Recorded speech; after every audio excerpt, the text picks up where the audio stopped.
Hello and welcome.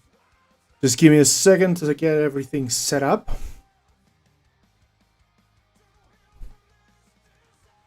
Yo, Kusanagi, welcome back to the channel. I've tried something with my mic here, so hopefully it's not too loud or too quiet. I don't know. But yeah, welcome to the channel and welcome to the third stream. Officially, third stream. Usually I get to one stream and then I stop for quite some time.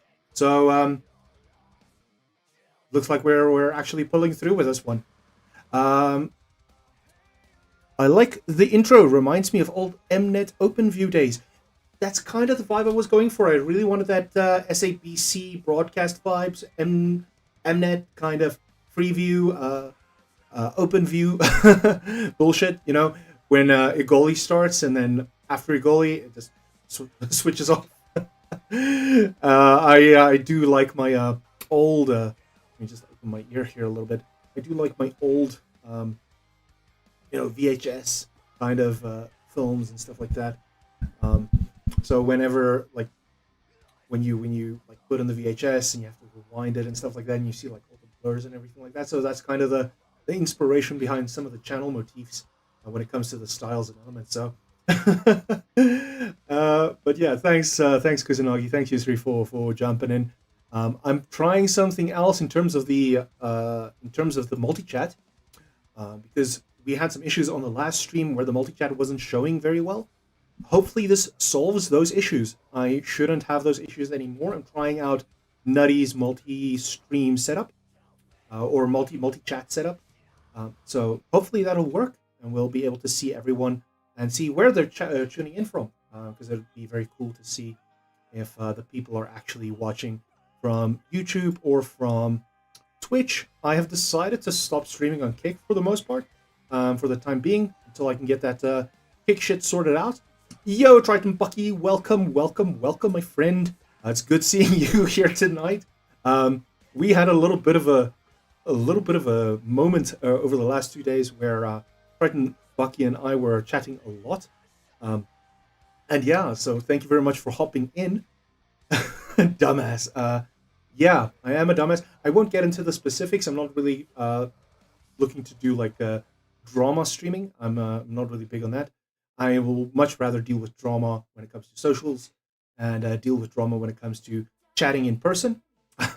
When I'm streaming, I don't want to deal with any drama. So if there's any people who are curious about what's the situation, what's going on right now, what I'm referring to, unfortunately, you'll have to stay in the dark unless you tip me like $1,000, which I don't think is going to happen. So everyone will stay in the dark.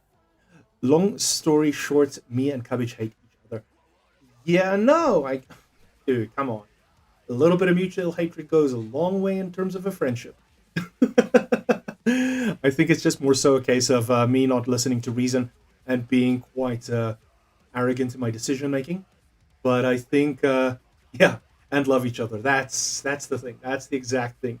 So yeah. The idea tonight, I wanted to talk a little bit about some interesting things in terms of horror movies, and therefore he is an idiot. Yeah, I am an idiot. I won't elaborate on that too much further. You'll probably notice that as the streams go on. So, actually, I wanted to talk about some things that I'm very excited about and things that I really enjoy talking about. So, tonight I wanted to start the stream off a little bit by chatting about some horror movies and some cool horror movies that I recently watched that I would recommend you guys watch. And also, like, why are horror movies so shit nowadays? I mean, a lot of us are watching, yeah, Kusanagi says it correctly, horror movies are today's comedies. And that's kind of the truth in a lot of cases. Drop in chat, like, what's your favorite horror movie? And what's the horror movie that stood out to you, like, in terms of being scary? Like, which horror movie really fucking shook you to the core? Because I think the answer is going to be the same for a lot of people, or at least like in the same vein. And it's usually like older movies. I can't think of a horror movie that I've watched recently that's stuck with me and fucked me up. Although I will get to one honorable mention, maybe two, that I really enjoyed and that I do recommend watching. But for now, Let me know which horror movies you guys enjoyed. Which horror movies your favorite, and maybe if you have some horror suggestions, drop them down in the chat as well. I'd love to hear from you guys. While you do that, I'm gonna have a quick sip here and get to it. Amityville Horror 1970s version. Good movie, great movie. In fact, I did like I think it's the 2005 remake that I did. I did like that because I watched it as a kid, and as a kid, horror movies are usually much more scary. So, what I think a lot of people when they're talking about horror movies, it's usually a case of they're remembering movies that scare them because at that point it was so easy to be scared, and I think that kind of sets you up for being scared in future for those kinds of horror movies, and also sets you up for not being as scared at new horror movies that come out because your expectations of what scares you have kind of shifted and changed over the years. So I think in terms of horror movies myself, I I know a lot of people like their slashers, like their Jason and their Freddy and their Michael Myers and their Texas Chainsaw Massacre and those kinds of guys. And there's a good spot in the horror movie ecosystem for that, as well as you know the more supernatural and paranormal and maybe demonic kind of horror movies. Like think old school Exorcist, guys. I mean, a lot of people think Exorcist is the most scariest movie that's ever released, and if you watch it now with a new mindset, or watch it after so many years of it being out, it has merit in still being like super fucking scary. But at the same time, I might get some hate from people who really like horror movies, but if I watch it, I get kind of bored because it's, you know, maybe that just might be my TikTok brain that's fucking with me. But it's slow paced. It's very dull. It's drab. The story beats are kind of dragged out and overplayed, and that might be blasphemy for some. Some people would look at that and say, you're talking shit, and I might have just lost some viewers because of that opinion. But that's okay because the thing is, I think horror is very subjective. Some things scare certain people, and some things scare or don't scare certain people. Like for instance, if you look at abduction horror or some kind of abuse horror, that resonates with a female audience much more than it resonates with guys. I don't think as a guy you would watch an abuse horror or an abduction horror and be as terrified, as scared about the situation. And it's just because horror movies are very, very subjective in terms of who they're for. And all the broad mainstream horrors, like think of the recent Conjuring movies and Annabelle and The Nun and stuff like that, they're made to cast such a wide net to try and catch so many people that the first movie usually does very well. I think the first Conjuring movie, the first Nun movie, um, Annabelle itself specifically, they're really good in terms of creating a good horror movie experience with frightful scares, impactful scares. But at the same time, you look at it and you're like, if you really dig deep into it, did they really scare you, or did they just jump scare you the whole time? Because a lot of these new movies, uh, Triton, let's see if it works here. Hey, Triton, I can see you on YouTube as well. Sweet. Okay, so that's working. That's freaking fantastic, actually. Thank you very much for checking that for me, Triton. Yeah, so as I was saying, um, the the horror movies are subjective, and those big name horror movies that came out recently, like and by recently I mean like the last 10 or so years, like Conjuring, The Nun, etc. They're good movies, but they don't really work on the scares, the burns, the although I'm contradicting myself here, the slow paced, really eerie setting and an eerie feeling of oh shit, something's really seriously wrong right now with what I'm watching.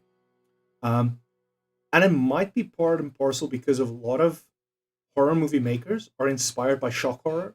Um, Things like the vomit dolls and um, Serbian film and shit like that. A lot of them are inspired by that shock horror, and it's very impactful. It's very fucked up, and it's really a pressing kind of filmmaking and an impressive kind of viewing. Um, but it's controversial. And remember, the thing that a lot of people don't think about is, as long as people are talking about you or talking about your movie, you're gonna get some sort of recognition about it or some sort of buzz around it. Whether that's in a good or in a bad light, it just it's good for you. It's good for business. Let's quickly check in. I've got some messages here in the background. All right. So yeah, I think the problem is that horror movies nowadays, they don't really um, serve to scare you on a deeper level. They just serve to get your like your heart pumping. And I don't know if a lot of people have seen this. Well, I don't know if you've taken note of it, but a lot of times people are like, "Oh no, this is the scariest movie that's ever happened," and it's just jump scares back to back. A new movie comes out, or you'll see the TikToks or the YouTube Shorts come up, and people are like, "No, according to Netflix or according to research, this is the scariest movie ever released." And or the one I always laugh at is when they say, "Oh, so many people couldn't finish the film. It was that scary." And I'm like, "No, I think so many people didn't finish the film because it was that shit, and they walked out of it." Or people couldn't finish the film because it was terrible. The other thing with heart rate, like heart rate isn't a good measure of if things are scary. Um, Yusri says, "Yeah, like it. That wasn't even jump scares." The new It movie is really, really good. I only watched the first one. I think there was a second one that came out. Um, I think Bill Hader is in it or something like that. So I know I haven't watched that. I definitely watched the first one, and I watched the old Stephen King one. Um, you know, with is it Tim Curry? I watched that one. Really good. Um, so it's an example, like a prime example of modern horror that's actually effective because it doesn't rely on jump scares as much. It relies on slow burn, kind of fuck with your mind, psychological elements, but also it had a wide net of fears that it was working with, but because it had a wide cast of different kinds of people, the young girl and the four kids, all of them coming from sort of like different walks of life. So they had different things that scared them. Another good example of, I wouldn't say scary modern horror, would be Cabin in the Woods. Even though it's more comedy based, it was really good and effective in setting up, um, you know, the established or pre-established horror tropes that we expect from the industry. So I think it's really good to reflect on all horror movies in a general sense and actually talk about or think about them in a sense of, okay, this kind of horror is good for me. This kind of horror meshes with me. Because the problem is, if I take you to a movie that you're not going to like, regardless of what type of movie it is, um, you're not going to like it no matter how much I make you watch it. I can take you to water, but I can't make you drink. So if you don't like a slasher movie and I take you to a slasher movie, it's not going to scare you. It's not going to do it for you. But maybe I find slasher movies to be very effective because I might have had a home invasion or something like that, and that could have been something that, you know, had me up in arms and got me riled up and been like, oh shit, this is really scary to me. So I think that's very important to take note of as well. Um, and yeah, so I think a lot of modern horror doesn't really serve to scare, more so serve to induce short little bursts of fright. I think it also is, like I said, it's very subjective. For some people, like the constant burst is like a roller coaster, and people want to experience that adrenaline rush you get from the heart flashes, the jump scares. People want to feel that rush from bungee jumping off the bridge or jumping out of the plane with the parachute barely attached. So people want to do that. There are adrenaline junkies, and for some people, their experience of a good horror movie would be, getting that non-stop adrenaline rush of watching all these, back-to-back scares. The problem with that is it desensitizes you to these kinds of scares, and then they become less effective, and then you're seeking more outlandish kind of scares, and at some point you're going to be looking at basically static on the TV with loud noises, and that's not effective in terms of what scares. I think personally, I think. Um, But yeah, so I wanted to talk about some other horror movies as well that I think are very good at creeping you out. And one horror movie that a lot of people spoke about was Skinamarink. Now, I personally haven't finished watching it. I couldn't get through it. I think it's very effective in terms of the atmosphere, the setup, and the visual aesthetic, but the story is non-existent. There's basically no story, or it's like a Souls-like kind of story. It's very drip drab. You have to figure it out for yourself. For those of you who are unfamiliar with Skinamarink, basic plot synopsis is just there's these two kids. They're in a house. House gets weird. Fucking windows and doors disappear. Mom and dad ain't home, or they might be. We don't know for a fact. And there's something beckoning them in the dark. It's very grainy. It's very difficult to watch in terms of the visual aspect. Um, it's difficult to follow. A lot of times you'll sit there and just think, what the fuck am I watching? But it is effective in creating a very eerie atmosphere. And the question we have to ask ourselves is atmosphere more important than the story? Is atmosphere more important than the eerie, um, visual styling? Is it atmosphere the most important part about what makes a horror, or is the the sense of what's happening behind it, on a story level, is that more important? And I think it's a trade-off. Another movie I can cite would be Caveat. Now, I don't know if anyone's watched that, but for those of you who haven't, Caveat is basically a movie where a guy who just came out of a mental rehab, probably for some sort of drug addiction or something like that, um, gets hired by, it seems like an old mate of his, to go and take care of this mate's sister, um, or niece or something like that, on this very, very isolated house on a little island in the lake. And when he gets there, it's established that the niece has some sort of autism or some sort of mental deficiency, and she's really struggling to just appear sane for the most part. But because of it being a guy and a girl alone, with no one else there, the girl doesn't feel comfortable, or the woman doesn't feel comfortable having the guy just walk around the house as is. So they actually put him on what's like a little harness leash thing, little vest that they tie him into and lock him into. And for the entire movie, he's walking around with, an actual chain holding him in place, and he can only reach some certain parts of the house. And it's later revealed that the mother passed away in the house, and she's stuffed somewhere. I'll put that as the only kind of semi spoiler in the story. But it's a very atmospheric, very eerie, very weird kind of movie. It's slow paced, very interesting in terms of the scares, in terms of the creepiness. The visuals are very good.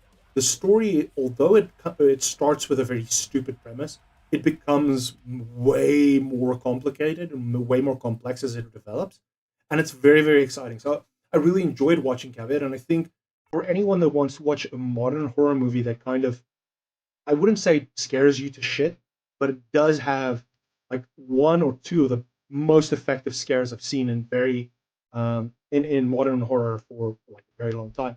So that's definitely one of the movies I wanted to suggest to you guys to watch. It's called Caveat.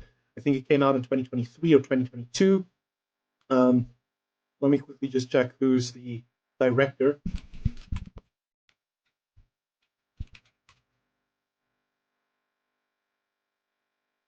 It was directed by Damien McCarthy. And yeah, it's, they say here it's a horror, suspense, thriller, mystery, and I gotta say the suspense is what kind of sells the movie for me. I really had a fun time watching it. It came out in 2020. For those of you who are interested in it, let me just drop a drop a link there in chat for you.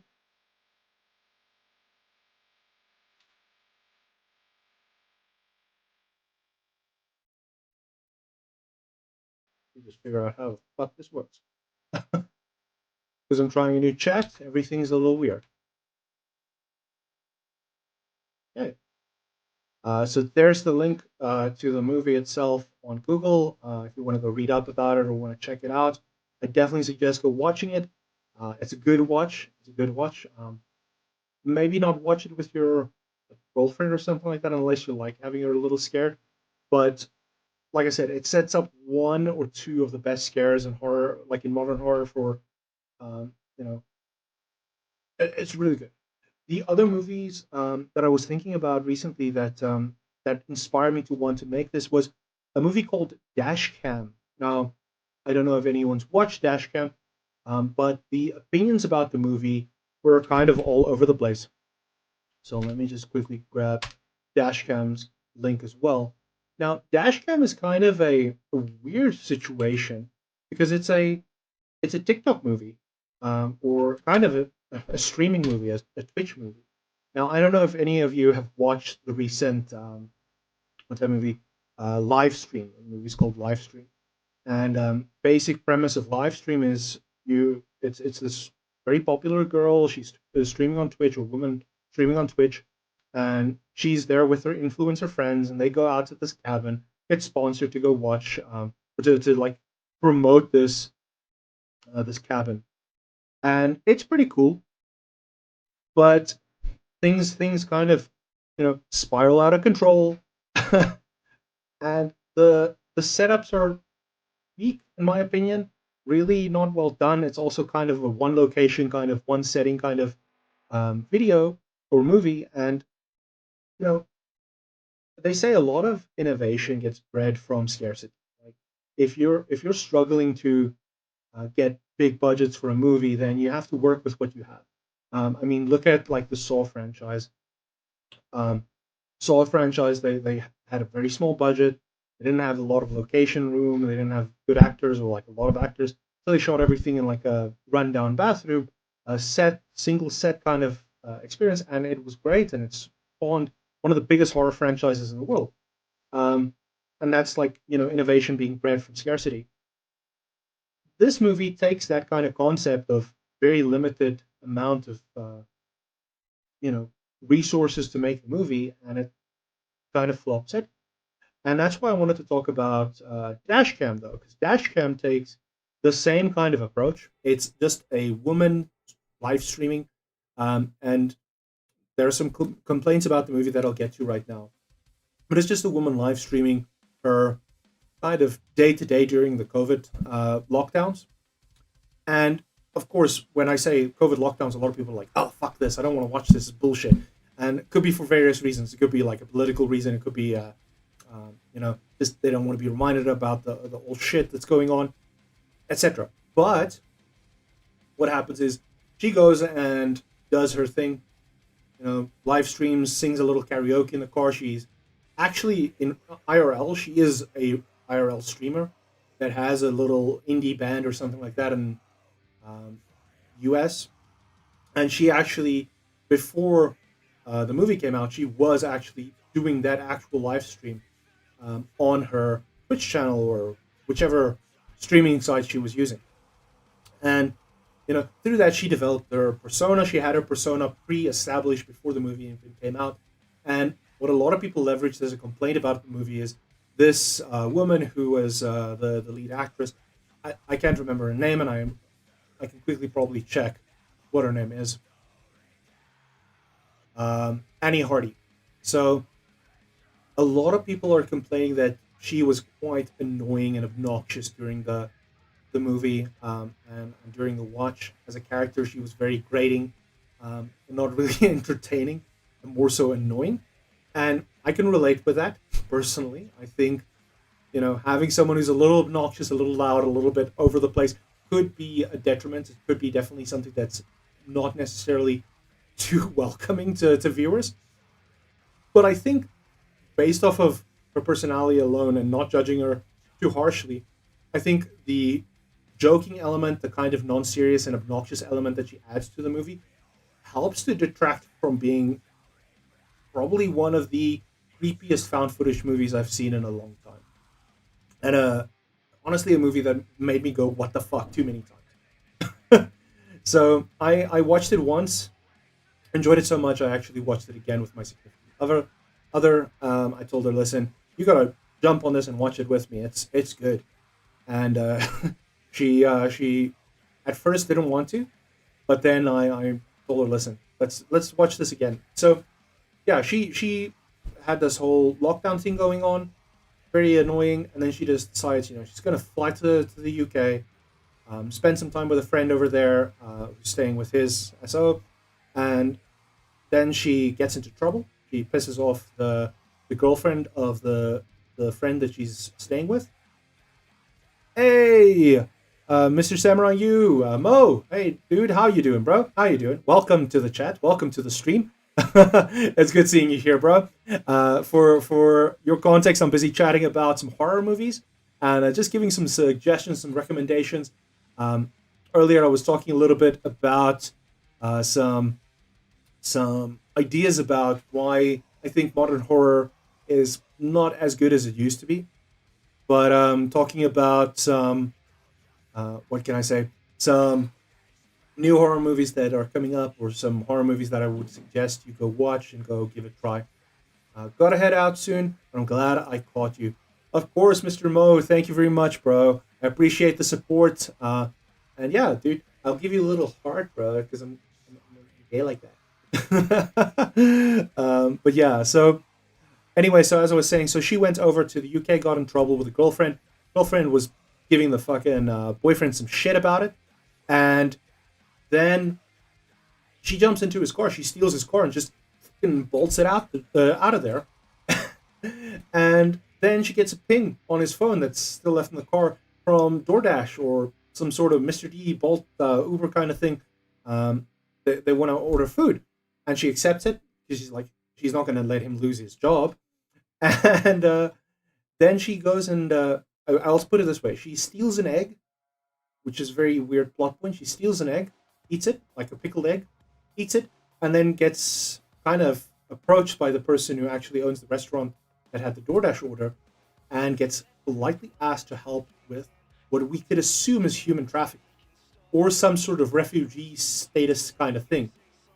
And that was that was the thing, bro. Mr. Mo says, Samurai, my fiance would love this. Definitely gonna check the rerun later. And Yusri says, this could be a thing. Late night show with Mac. Yeah, guys, I think, well, I can't do too late night. I've got a SO that, got sensitive hearing. I don't want to be the loud guy because I know I'm quite loud.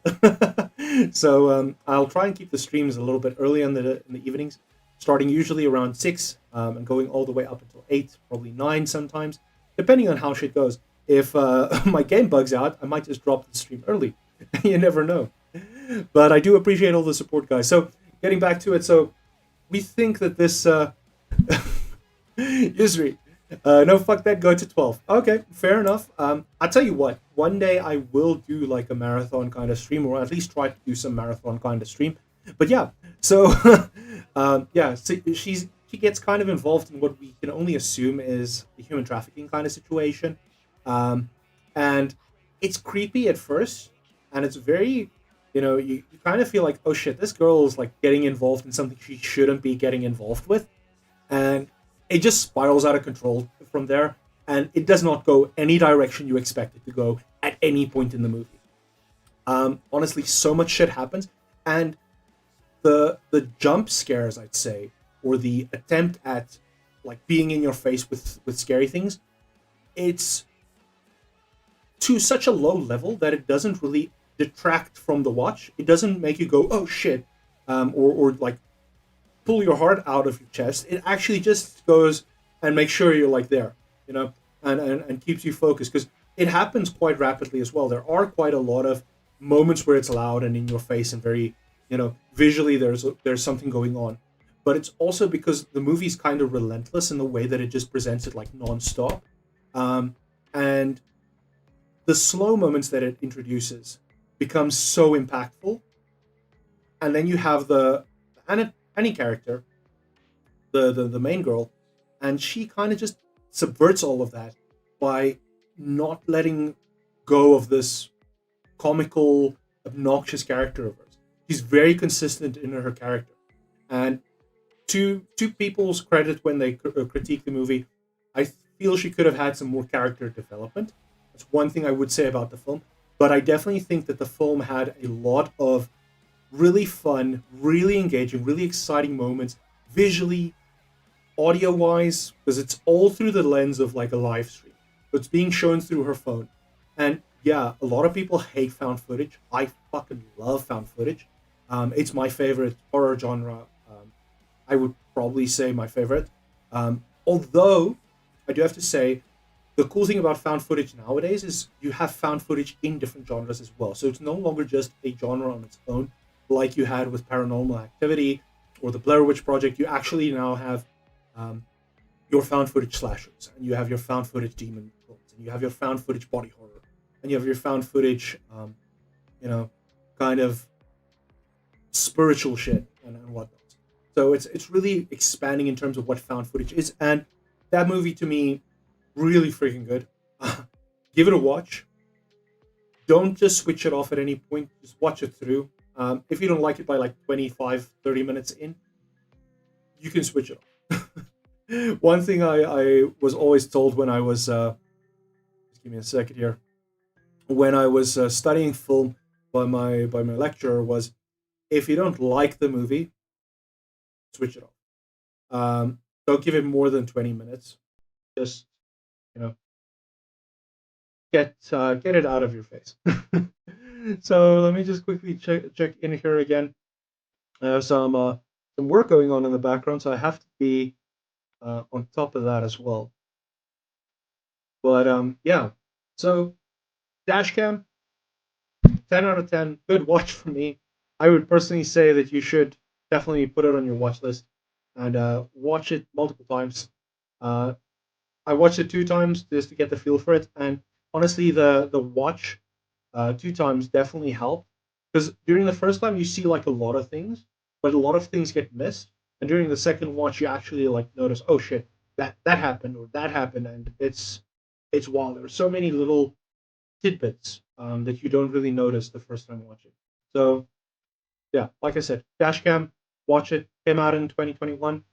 It's I think it's a Bloomhouse movie. Yeah, it was produced by Bloomhouse. So some of the big names in horror.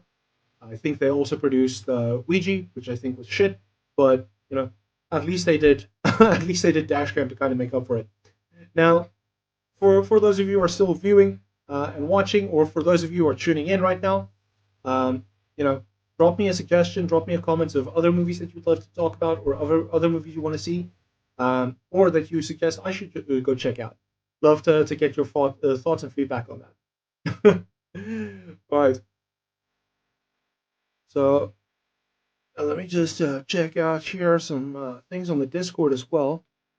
So the plan was to talk a little bit about horror movies and why they don't scare us anymore.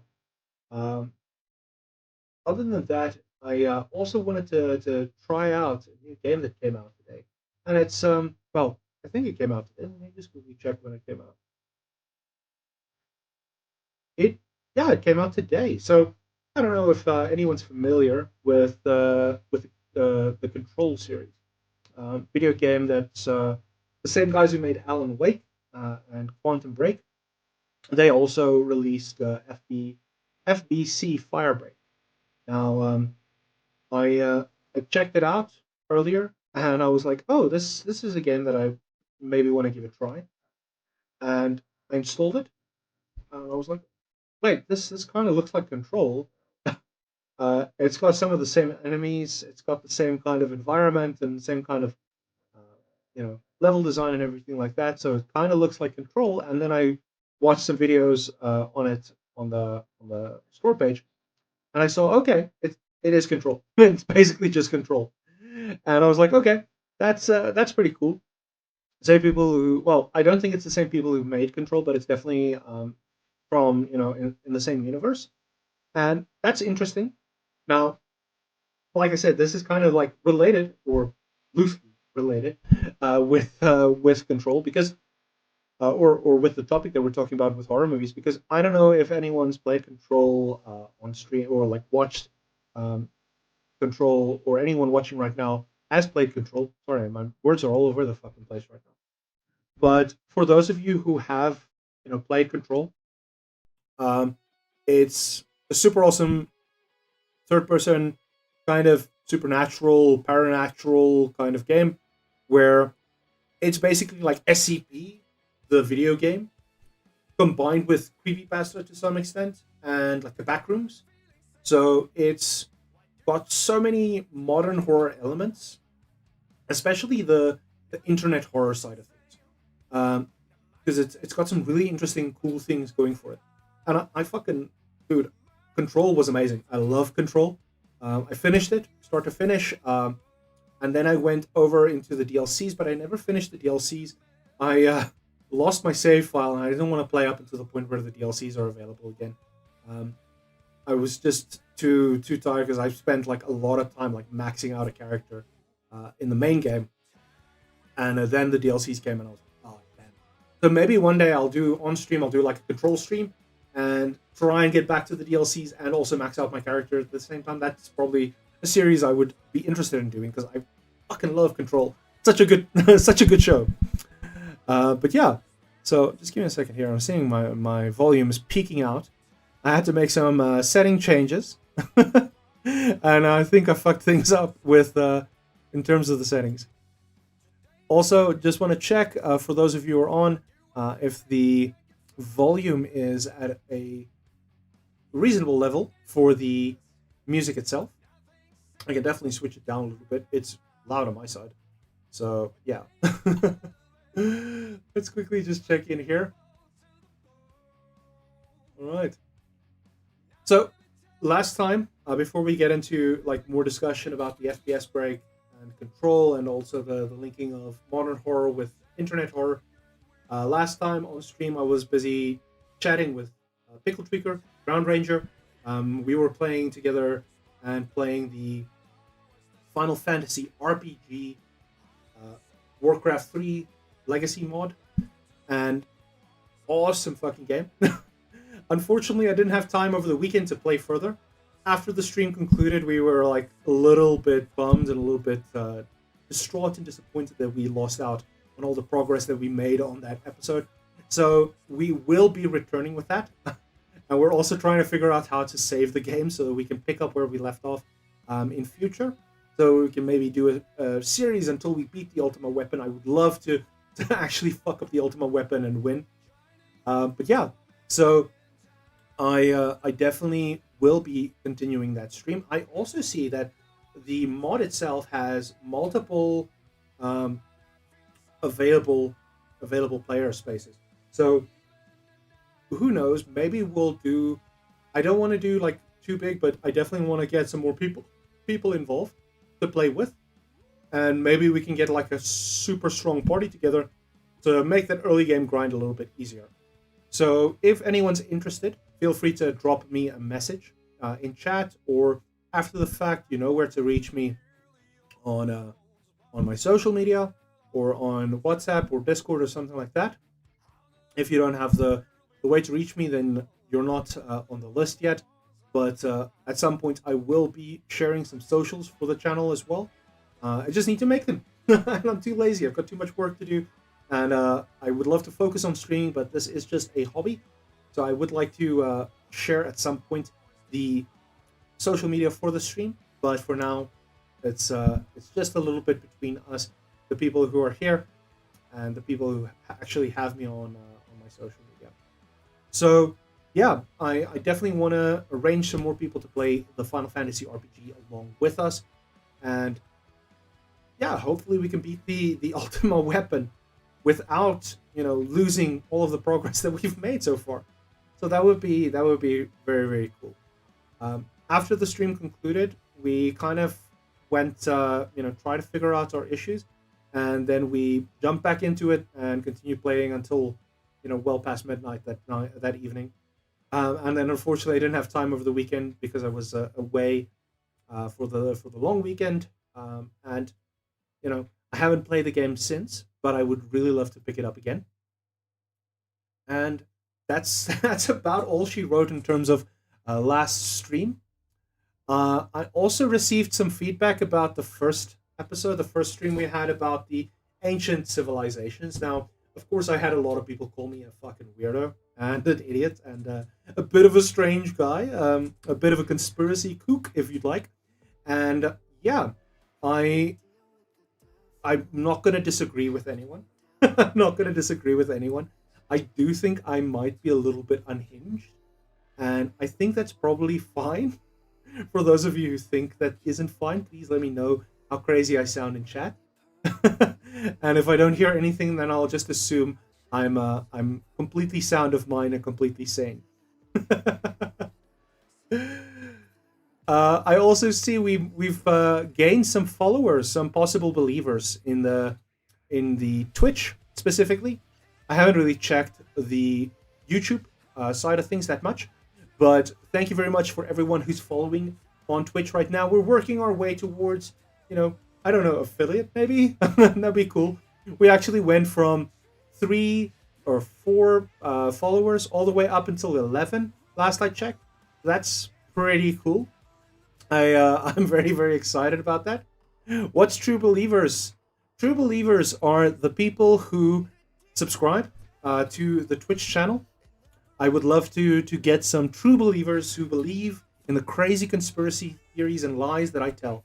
Because you know what's better than, you know, believing in some lies is spreading your own and misinformation. A little bit of subterfuge, a little bit of misdirection, like a magician, but just a bit more fucked in the head. Hi, Mikasa. I don't believe I've seen you. You look like a new chatter here, so welcome to the stream. I hope you're enjoying yourself. We're talking about a couple of things right now.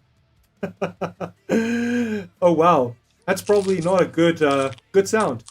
Oh, lovely! I see the alerts are working. Holy shit, that's awesome. Thank you very much, Mikasa. I appreciate that for beginning to believe. Awesome. So, I was busy chatting about. At the moment, I'm chatting about Control, and the modern horror kind of internet horror space we find ourselves in at the moment. Before we jump into a little bit of FBC Firebreak gameplay, I've tried like one game just to get the tutorial passed. I didn't want to do the tutorial on stream, but so I will definitely be jumping into that. I'm lying, by the way. I did 2 games. I did one game to like check what the fucking game is about, and then I did a settings kind of little game to just check if my settings are fine. Is that game free to play? It is not free to play except on Game Pass. Do you guys consider Game Pass games free to play? You buy Game Pass and you can download it there from the Game Pass side of things. Do you consider that free to play? I don't know. It's difficult for me to say because some people will be like, "Hey, dude, you gotta play Expedition 33," and I'm like, "Yeah, it's so cool." And I suggested it to other people, and they're like, "Hey, is it free to play?" And I'm like, "It's on Game Pass." So I don't know. Sound off in the chat, guys. I'd love to hear from you about it. But yeah, so FPS Firebreak is on Game Pass. I have PS Plus subscription. Maybe it's free there. I definitely would suggest giving it a look. For the new viewers who just jumped in and haven't been hearing what I've been blurbing on about, FPS or FBC Firebreak is basically a game about, set in the world of Control. I don't know if anyone's familiar with the Control universe, but it's super cool. I love Control, one of my favorite games, and it's very creepypasta, SCP, backrooms kind of vibes. It's this old, weird fucking bureaucratic building, very, federal kind of agency kind of vibes. Yeah, Mikasa, Control is a good game. That's basically what I'm trying to say. It was so good. The first time I tried playing Control, by the way, I really suffered. I really struggled a lot. Because I like my Souls-likes. I like my Souls games in general. And like third-person kind of shooter-based Souls games like Remnant from the Ashes. Love them, but I always struggle with them. Especially initially, like getting started, I struggle with it. And then once I get into the hang of things, I'm like, yeah, I'm killing shit and I'm enjoying it. But then I have to like push through and finish the game. If I don't finish it once off, then I'm probably not revisiting it for quite some time. It's kind of giving me Max Payne vibes in an intergalactic way. Yeah, it does kind of have that because I like the is it called chromatic aberration kind of uh, you know artifacting and weird elements on the visuals. I like that a lot. The controlling elements where you like you know telekinetically picking things up and throwing them into like these into the hiss and stuff like that. Super cool. I think it's really super cool. I can't remember there wasn't any time dilation effects or abilities as far as I remember. But I do know that I was really focusing on telekinesis and doing like a lot of physics based launching. That was most of my gameplay was just hurtling boxes into people. Okay, so because Max Payne isn't a horror game, but it scared me just like Control did. Now, I think Control is it's sort of trying to be horror. It's not necessarily 100% horror, but it is definitely trying to be. Um, and in some cases, it achieves its horror. Where with Max Payne, I think Max Payne is supposed to be a drama. Um, Masked as an action movie with some horrifying elements to it, especially when Max Payne lost his kid at the start. Spoiler alert for like a 30 fucking year old game, by the way. But when he loses the kid, when he gets into the V, what I can't remember what the drugs were called and shit like that. But when he gets into that kind of dream sequence and the dreamscape, and shit was getting like really serious, especially there towards the start of the third act. I enjoyed Max Payne a lot. Um, it's just a shame I never finished it like when it released. I only finished it like many years later, and by that point, graphics like kind of surpassed it, and I was in the age group where graphics were everything. I wanted to have my game looking good, so I just finished it to say I finished Max Payne. Yeah, I played. I played. I was like 9 or 10 on my old computer. Yeah, yeah, I remember. I was playing Max Payne when I was probably 6 or 7 as well, 6, 7, 8, in that range. And then I revisited it around about 2008, 2009. I was just starting high school, and I was playing Max Payne and enjoying the shit out of it. But like I said, graphics didn't really match up to what I was playing around about that time. But then again, I say that, and then I'm playing like older games still. Like I was playing like the original Half Life and Half Life Two, stuff like that, and thinking, "Oh, this is amazing." And then around about that time, Crisis was already out, and I'm like, "Wow, Crisis! Holy shit!" So, actually, this poses a good question. So, what non horror game actually scared you the most? Um, Sound off in the chat. Tell me about that. I'd love to hear more about which non-horror game gave you like the biggest like eerie feeling. And I'm not talking about like one jump scare because we've all had that Banjo and Kazooie moment where we jump in the water and the fucking shark comes. Um, I'm paraphrasing there. I think it happened to some people in different ways, but I think we've all had that moment where like a game had like one scare. But what game scared you in general? Like gave you a very eerie vibe that wasn't meant to be a scary game. I think mine would probably have been. Oh, Minecraft. Triton says Minecraft. Holy shit. Yeah, Minecraft's actually fucking creepy. Especially when the sounds come and they're like, I'm not gonna do like, I'm not gonna find the sound effect right now, so I'll just like foley that shit in with my mouth. But yeah, Minecraft with especially with the Herobrine mythos, back in the, like in the background. Herobrine was it literally gave me like IRL frights. I was thinking like, oh shit, my Minecraft is hacked. He's gonna come get me. But I had the same issue with Slenderman as well. Like I thought Slenderman's gonna come out of the computer and fuck with me. I'm trying to think which game fucked with my head. Well, Subnautica. I've never played it because I have a like a super big fear of water and of all kinds of marine life. I don't like marine life that much.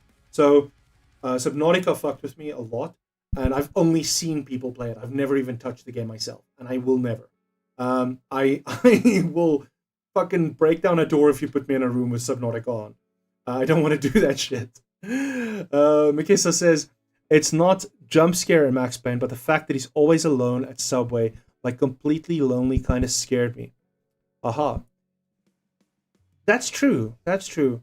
I mean, if you think about it, like Gmod, for instance, is also it's like you're isolated, you're desolate, you're on your own, and it's got a depressing atmosphere. It's like you're alone in the world, nothing's around you. It has that eerie, creepy vibe of what if there was someone watching you. I actually watched a documentary about probably like 2 or 3 months ago about this major fucking conspiracy going on about a Gary's Mod map that was based off of one of the original Half Life 1 multiplayer maps. I think it was BS Base or something like that. And they there was like some asset swaps, and there was a wall that was, no clipping the people through, and then shit got south when they went through the no clip wall. And if it's a multiplayer map, so there's no characters, there's no life on the map. It's only you and maybe someone who you invite in, and it was just these two mates that went in. And at some point during this, it turned out to be like a major ARG or something like that. But at some point, there was footage of someone recording them during their very first encounter on the map, that was like staring at them around the corner. And that shit was effective in like being, whoa, that's creepy. It's not scary, it's just creepy. What does the compass mean, my friend? Does that mean I should get lost at sea? I don't know what the compass means. Or are you talking about time? I don't know. uh, Ice Mountain Volcano. Are you talking in hieroglyphs to like fuck with me because of the first stream? Because of the permits? I'm getting a little bit of a weird vibe here.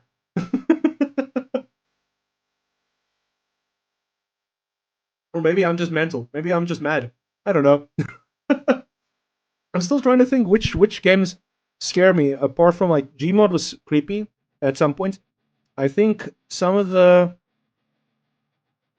Call of Duties also had like an eerie atmosphere, especially Call of Duty 2. Had those moments where if all the NPCs kill themselves, then you kind of just fucking sit there and you're like, this is weird. This is like lonely. Mass Effect also had some creepy vibes where you're like in the Mako, riding around, like Mass Effect 1 specifically, not pre-legendary edition, like original release on the Xbox. It was like desolate and atmospheric and fuckles going on, and that was creepy in some cases as well for me. So I think that probably stood out. I can't really say Half-Life 1 because it was supposed to be scary. Can't really say Half-Life 2 because it was also supposed to be scary. Um, there were moments that were creepy in Red Dead Redemption as well. So I think that might be something I'm considering. Best horror game I've ever played. Fuck, I need to think. I really enjoyed the new Resident Evil remakes. I know they're more actiony, but I consider them horror. I did like The Evil Within one. I did enjoy that, and at some point I got so spooked I didn't want to finish it. Fear, the first Fear game was top notch. So best horror game, just because I didn't really prepare for the question, I'd say Fear One probably hands down is my favorite horror game. Although it's very like jump scary and very unga bunga in the way that it scares you. It's not. It's got creepy atmosphere. It's got creepy elements, but it does have some big scares to it. That's just like in your face. So that's probably my answer. Um, so which horror games which horror game is your favorite that you've ever played? Sound off in the chat. Let me know which horror game you actually enjoyed, and try to know. You can't say Minecraft. It's a non-horror game that's scary. You need to give me a horror game, and if you've never played one, you can just say Life. That's fine. Can I hear some lifers in the in the chat? uh, what? Give me a second to check out if everything's still going smooth. everywhere it's supposed to be going smoothly.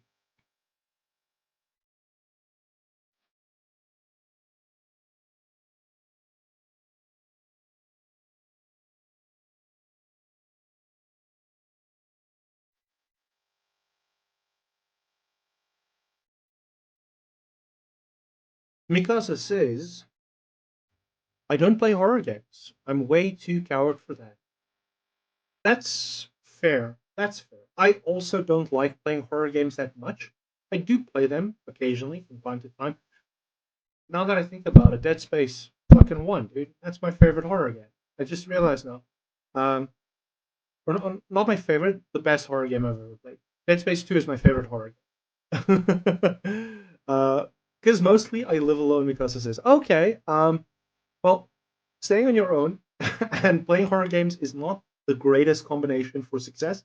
Definitely kind of the vibe that you're not the wisest person if you try that or if you do that. Tell me, do you watch horror movies on your own as well, or do you just not play horror video games? Uh, blanket statement because I need to know: is it focused on the gaming or the interactive spectrum of it, or is it just horror games or horror in total? Triton says Minecraft.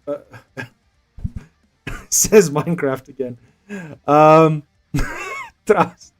I have like an inkling to fucking believe you because Minecraft is Minecraft is scary, dude. Minecraft has. That's fucking stupid of me to say as a 31-year-old, I guess. But Minecraft is fucking weird, dude. Those sound effects are rough. Um, especially when you get like lost in the nether. The isolation as well, the isolation aspect of you go somewhere and you have no idea if there's anything or anyone there.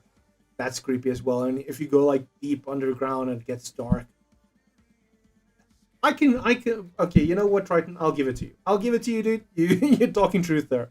Because it says I do watch horror only with friends, so no horror alone. Because I like sometimes just putting on a horror movie in the background and doing my thing, or well, I haven't done it recently, but what I'll do is like I'll put on the horror movie and watch it, even if I'm on my own. I don't really get freaked out by horror movies. As I said at the start of the stream, new horror movies haven't been as effective in fucking with me and getting me, worked up. Although I do have to say, there's one movie, and this is what I forgot to mention it, but I knew I was going to get back to it at some point. And that movie is, I believe it's called Host. The Jetman just followed. Thank you very much for the follow, Mr. Jetman, Mr. Jatin. I really appreciate it, my bro. I'm so fucking glad the alerts are finally working. Holy shit, yeah, I spent too much time getting them sorted out, and now they're working properly. So fuck yeah, thank you very much, guys. Uh, so the horror movie I wanted to talk about. Let me just quickly make sure I'm saying the name. I'm talking about the right movie here, but it's also a very recent movie, and it's called Host. I will link it again in chat for everyone to check out. This is not the kind of horror movie I would suggest you go watch on your own. It's definitely a movie you need to watch with friends. Because if you watch it on your own, you might be shitting yourself. I watched this movie with my significant other, and this movie messed with me so much. It's basically, once again, no. Host is not a Korean movie. It's a US movie or a UK movie. It's definitely English. But it's basically this group of friends who are zooming in on one another with a Zoom call, and they're hosting a séance online, which is something I actually want to fucking do at some point. But I have been like threatened by the people who are staying in my house, the one person staying in my house, to never do this because of this movie. They did an online séance with some medium that one of the characters met, and then the séance goes wrong. Something happens. Now, I won't spoil too much, but it had such a fucking wild scare in it. A couple of really good scares, but like one wild scare that I was like, I'm getting like goosebumps as I'm speaking about it. Actually, it was so effective. It had me fucking like switching the lights on as I go to the bathroom, or if I go to the if I go to the kitchen. Triton says, I had to replay the You're Right, Triton 20 times. The pleasure is real. Were you rubbing your nips while doing so? Oh, yeah. Because that's the only time it's acceptable to replay You're Right, Triton 20 times. Do you want me to do it in ASMR style? You're right, Triton. Ooh. You just got Triton. Anyways, yeah. So, Host, give it a fucking watch, guys. It's effective. It's fucking, it's good. It's really good. It's like a ghost movie. It's just a good old ghost movie, but damn, it's a good ghost movie. So definitely give it a watch. I would 110% say give it a watch. Watch it with friends. Don't watch it alone. If you watch it alone, especially if you get scared easily, oh no, dude, it's not for you. It's not to watch alone if you get scared easily. I can handle my horrors, and I was like switching lights on, and at one point I was like, I swear I saw something in my house, and I felt crazy, but that movie made me feel crazy. So that's the one movie that got under my skin recently, and I think, yeah, because the thing is, and once again, just to talk about another movie here, I don't know if you guys have watched the VHS movies. It's called V/H/S. And there's like it's a whole movie series. I don't know if anyone's watched it, but for those of you who have, you'll probably know what I'm talking about. The first VHS movie, to give you all context, VHS is basically an anthology of horror movies, and during this anthology, it's like a bunch of little horror movies packaged together in one big horror movie. And VHS is too gory. Yeah, some of them are. Some of them are. There are definitely some VHS movies I wouldn't, or some of the VHS clips that I wouldn't suggest watching, um, especially alone. If you've got a queasy stomach, if you can't handle gore, some of the VHS clips aren't good. But in the first VHS movie, I believe it was the fourth anthology film. Um, I think its name is also Host. Let me just check. VHS first movie. Uh, Production.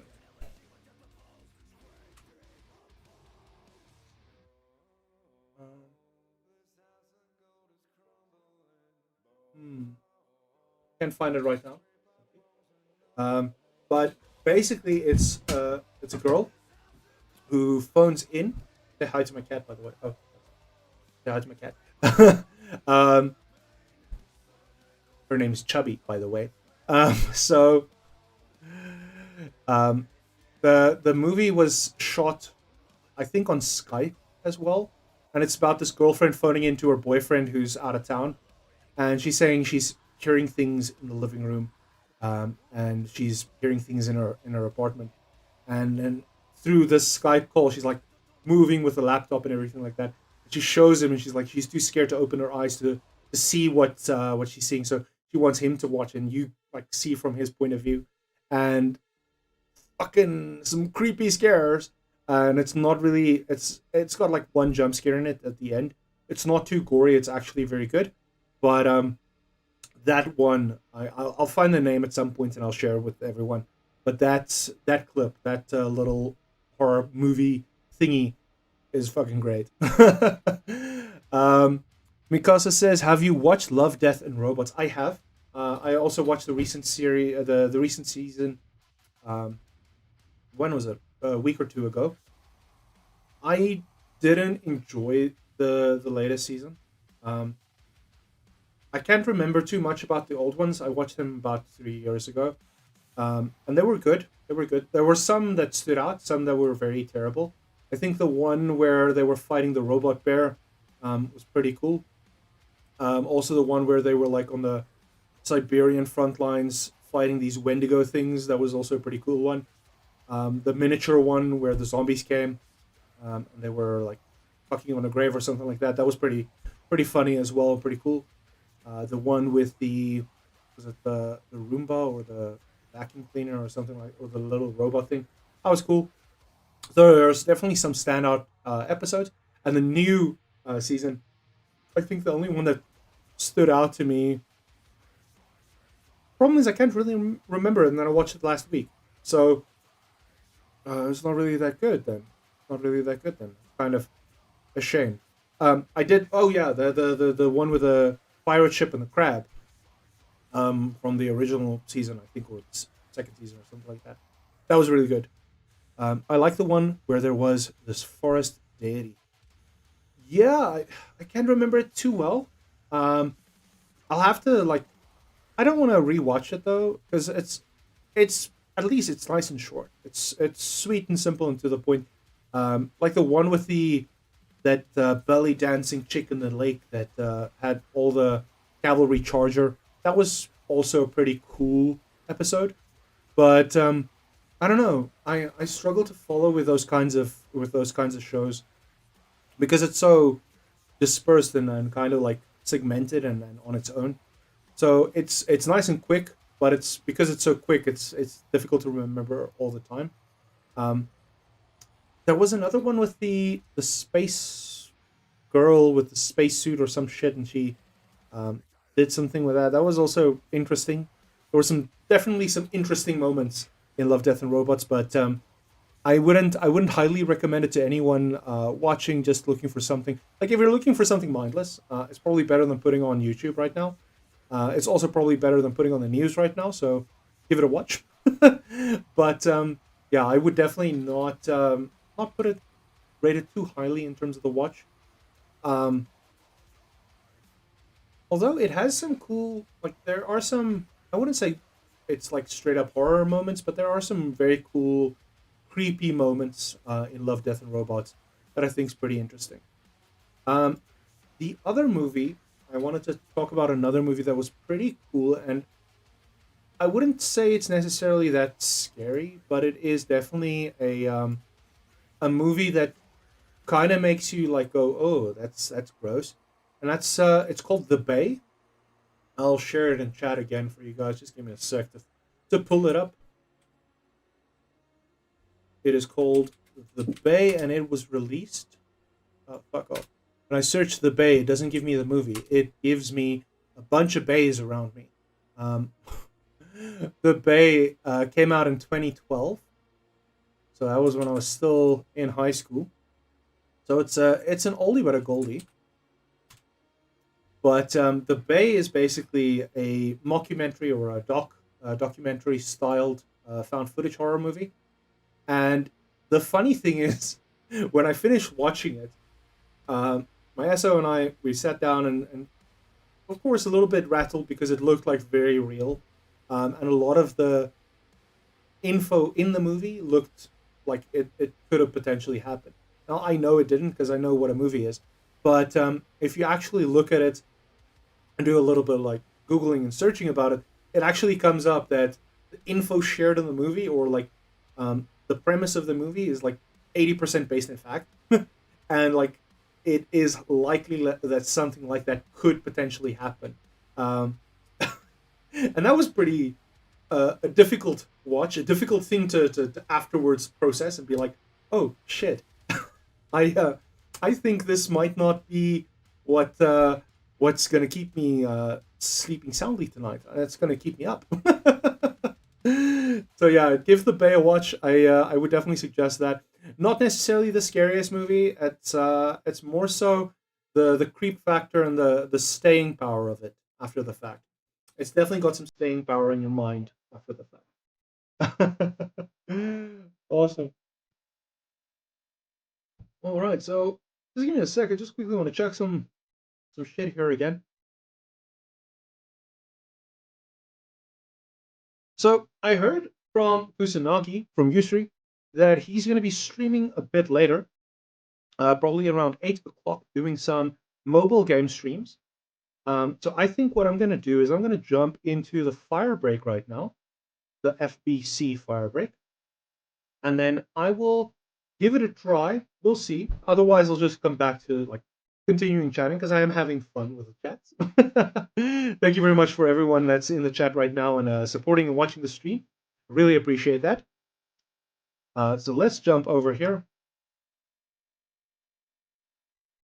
and we'll switch this on. Right, so just reposition because I had to change my positioning. What modern movie that sucked for you, Mikasa says? There's a lot of movies that suck for me, honestly speaking. I'm very difficult to please in terms of movies. I watched Livestream, sucked. I watched a lot of movies that just didn't stand out. It's the list of movies I enjoyed is probably shorter because the thing is I don't want to commit to memory any movies that I didn't enjoy, because I think it's a waste of like my memory, and a waste of time for me to remember what I don't like. But I do have to say, I didn't enjoy. Yeah, I didn't enjoy live stream. I didn't enjoy the new Nun movies. Not really my cup of tea. The new what's it? Conjuring movie? Nah. Triton says, "Is there a better movie than Bionicle?" Let's be honest here. And dude, that's a fucking good question. But the problem is, certain movies fill certain holes.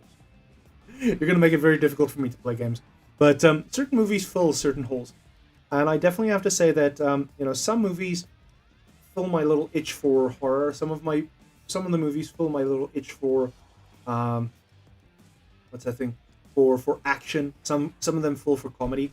So there was a movie called Knock at the Cabin, which is a recent movie that also came out. I would consider it an abduction horror, or some sort of hostage horror situation, and it was cool. I liked it. I enjoyed it. It was one of the few recent M. Night Shyamalan movies that came out that I really thought, this is kind of okay. I would watch this. Batista, he had a like a very big role in the movie, and it was really good. I think also the guy from Mindhunters, the skinnier guy, he was also playing in it. He was a gay guy in it, and it was a really good movie. I enjoyed it a lot. I definitely say, not a horror though. It had horror elements. I would suggest watching it. So, let's check if if everything is ready. All right, I'm gonna jump in and play some FBC Firebreak.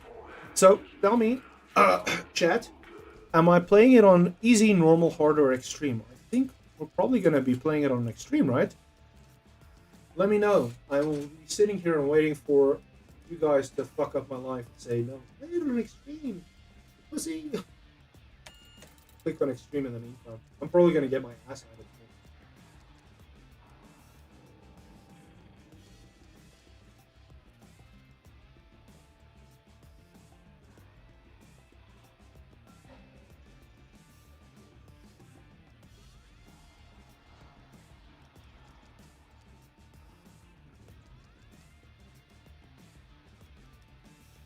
Yeah, so it's a 3v3 kind of thing. So you play as 3 players in a party, and you play against the environment. So let's try it out. Let's see if there's someone in the queue for extreme.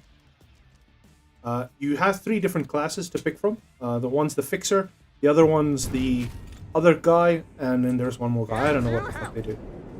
So I'm playing fixer right now. That means I can fix and repair little things. Let's give this a check. Okay, they're busy with something. I need to load the shuttle with leech pearls. I don't know where the leech pearls are. Wow, the matchmaking is so damn fast. Yeah, I think because the game just came out, matchmaking is probably going to be nice and smooth without issue. Oh fuck.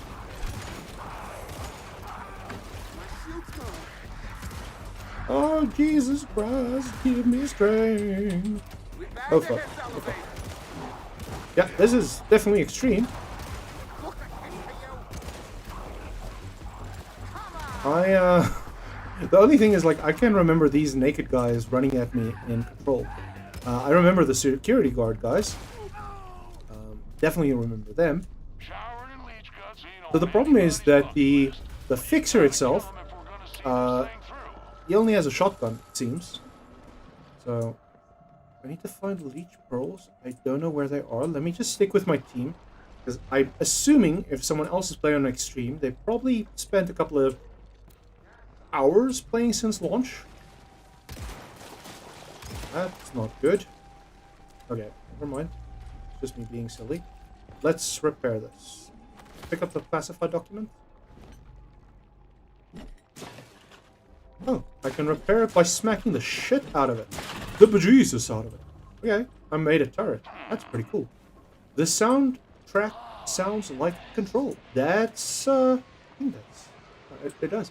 The volume was just very fucking loud when I started the game up. So I had to just tone it down a little bit. Oh, jeez. Oh, jeez. Oh, jeez. Oh, jeez. Fuck. Fuck. Now, it's not the scariest, but it definitely has moments where it'd be like, if I'm playing this alone, without being on stream and without having the beautiful support of my community, I would probably be like, that's gonna give me like a fright or two. This shotgun really fucking blows. It's not that strong. There's also a little bit of latency or lag with network, it seems. So that's one thing to take into consideration. Dude, flying dudes are fucking annoying. Oh, I saw this in the trailer. So apparently I must push this little thing. I don't know how. I'll just stick around. Oh, fuck! Shit! Shit, I need to fucking...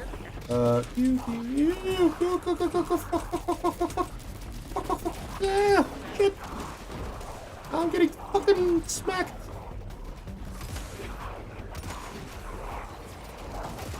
Shit! Fuck! Oh! Okay. I don't know how to regen HP. This is not a good thing. No, stop! Someone HP me! Fuck it! Okay. So far, still alive. I'm stressing a little bit because I have very few HP. And, so, let me just stand by this guy. You move, you motherfucker. Let me push this. Okay, I'll have to... push with me, you bastard bitches! Push with me! Improve your flashlight's efficiency by pressing F to toggle it off for a while. Oh shit, so my flashlight actually degrades in quality as long as I keep it on, or while I keep it on, it degrades in quality. Okay. I've got two liquid guys that's in my team with me, and I'm the fixer. I don't know if that... Like, I don't know what the liquid guys do. I didn't bother to check. Don't die first, you're a healer. Haha. How the fuck do I heal then? I don't understand. Oh jeez, it's fucking flight person. No, no, no, no, no, no, no, no, no, no, no, no, no, no, no, fuck. I'm down, boys. Get me up, motherfucker. Get me up. Ah. Okay, I can redeploy, but I don't want to.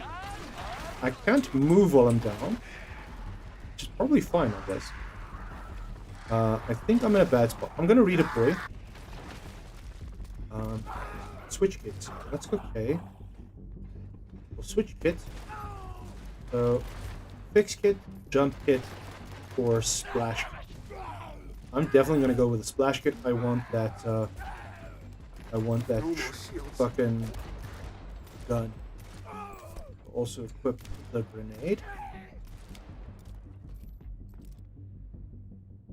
And then press space to redeploy. Ooh, I can throw the grenade. Okay. I've got you. Ooh. Crewmate down. Okay. So far, so good, I suppose. Even though I had a little bit of down there.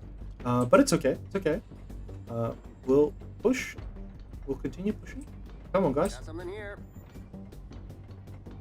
Load the shuttle with Leech Pearl. Check this out. Oh, fuck. That does not bode well for my survival rate. Oh, no, no, no, no, no, no, no, no, no, no, no. No, no, no, no, no, no. Fuck off, fuck off, fuck off. Oh, you're fuck. Okay. Oh, motherfucker. I'm so sorry for not speaking much. I'm focusing fuck hard because this is not great for me. Okay, let's go fuck this guy up. You say so. Big boss HP. Big boss HP. Nog een grenade. Wat zo. Okay. Oh damn, I'm actually on fucking low ammo. Let me finish this up and then let me run out of ammo. Oh, he's gonna be down. He's gonna be down. Yes, he's down. Let me go get some ammo at the ammo station. Okay, so it says his get stronger the hotter they are. Put out fires and find a way. Ooh. It's wild that you have to do like a little mini game to restock on your ammo supply. That's pretty cool. It's not bad. It's not bad. I've got like decent stock there. So let's go load the shuttle. Okay, I'm assuming I'm gonna have to go pick that up. My allies don't want to do that. So we'll drop it there.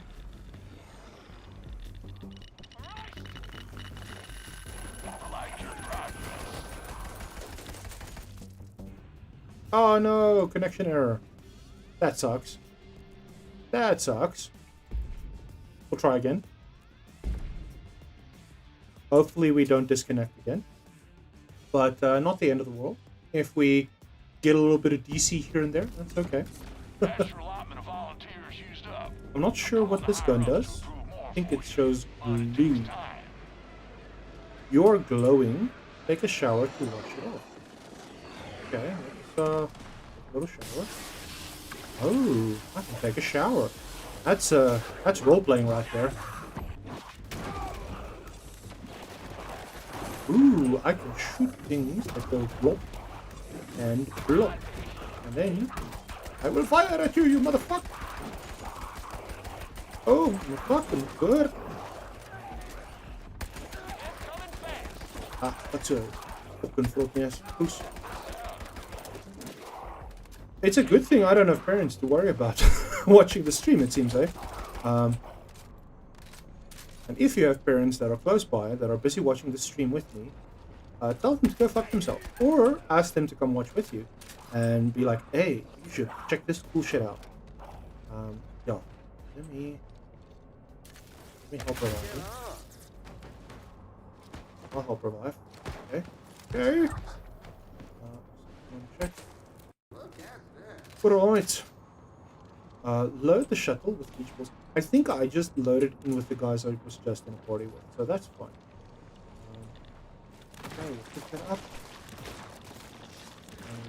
We will run, we will run. I will throw it so I don't get radioactive. Ugh, I'm radioactive. Yeah, I might as well. Drop point, drop point, drop point, drop point. Then I'm gonna have to wash it off. Wash me, baby. That's enough for today. You can leave that shuttle right there on a Ooh, oh. Okay. Let's go. Let's go. Ooh, ooh. No, no, no. That's a bit extreme.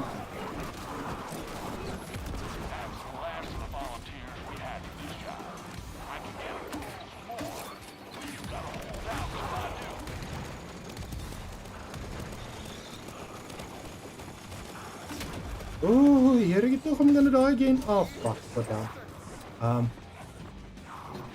And we're out of lives as well. We are out of lives. I'm gonna stay alive. I'm gonna stay alive. Hopefully, my ally comes and he's not too cool. Not an incomplete. He actually helps. I'm seeing a load of heads Actually, starting to make their way toward your job site.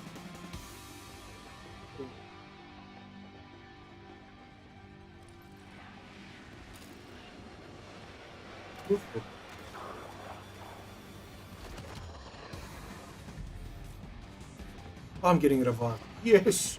Ha ha ha ha! Live love. Hey, fuck off. Fuck off.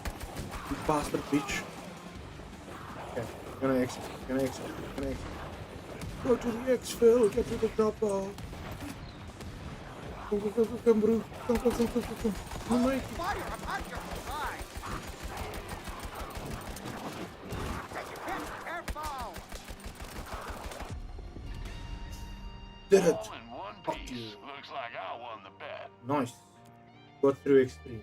Got through extreme. Let's fucking go. Okay, that's interesting. I'm gonna just put that for now. I'll go back into it on another time. Always cool to check it out at least.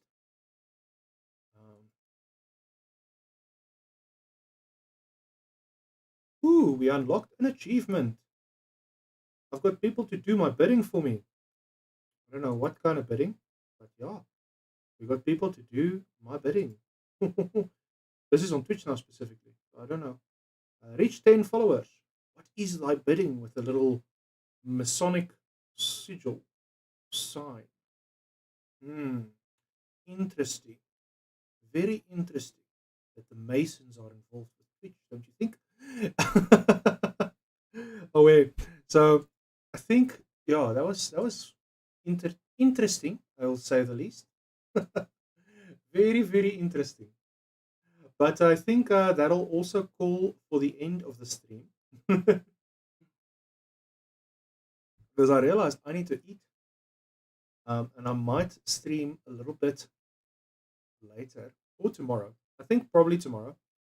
Yeah, I think tomorrow will be best. So let's just pop back in and we'll pop this on again. And then I'll continue talking cuck because it's fun. Until I want to hand over to Mr. Yus, to Mr. Yusri.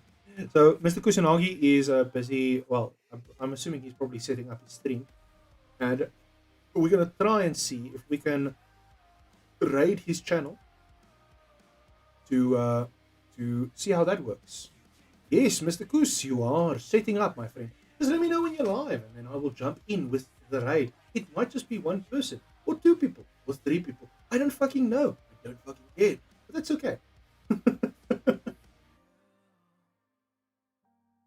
I'm just glad to see I'm fucking almost hitting my goal. Well, I hit my first goal of having 10 subscribers. And now I'm moving towards my second goal. Not subscribers, I mean followers. Because we have believers here. So I've reached my first goal of having more than 10 followers. Let me quickly check how many followers I actually fucking have. Because, I've got 13 followers, boys. 13. Thank you very much for everyone who is following and showing support and love in the chat, everywhere. Mr. Hughes says, I'll let you know 5 minutes before I start. Fantastic, my friend. Thank you very much for letting me know about that.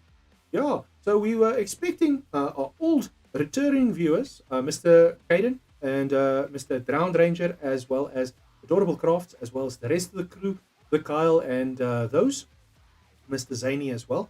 Unfortunately, everyone has a fucking excuse on a Tuesday evening, and that's fine. I don't expect you guys to always watch me live, but if you don't watch me live, please feel free to jump on and watch me after the fact. If you're seeing this now, you've watched up until this point as a repeat of the stream or a VOD or whatever the fuck they call it, then thank you very much for making it this far and supporting your beautiful little Cubbage and being a believer. Now, once we get everything set up to become affiliate and we can actually get some subscribers, then we will start calling out the true believer. Thank you very much for everyone who is showing their love and support everywhere. So, yeah, I think with that, just give me a sec. I'm gonna quickly dip out, and I will be back shortly.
Are you lonely? Looking for someone to warm you up this cold evening? Want to meet the perfect man? Well, until the day you do, we have a temporary solution. Introducing Emmanuel's Sensual Sexting Services. We have various sexy hotline operators waiting for your call or SMS right now.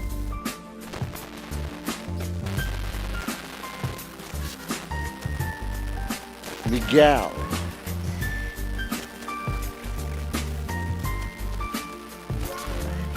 Julio. Ricardo.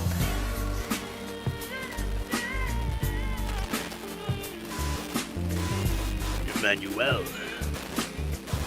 Call us now at 0869 69 69 62. Let's hear from some of our satisfied customers.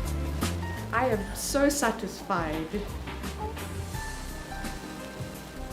I am also satisfied. What are you doing in my house? I am also very satisfied with their service.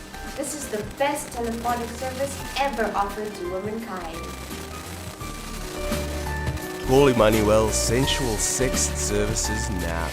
Satisfaction guaranteed. Emmanuel's Sensual Sexting Services.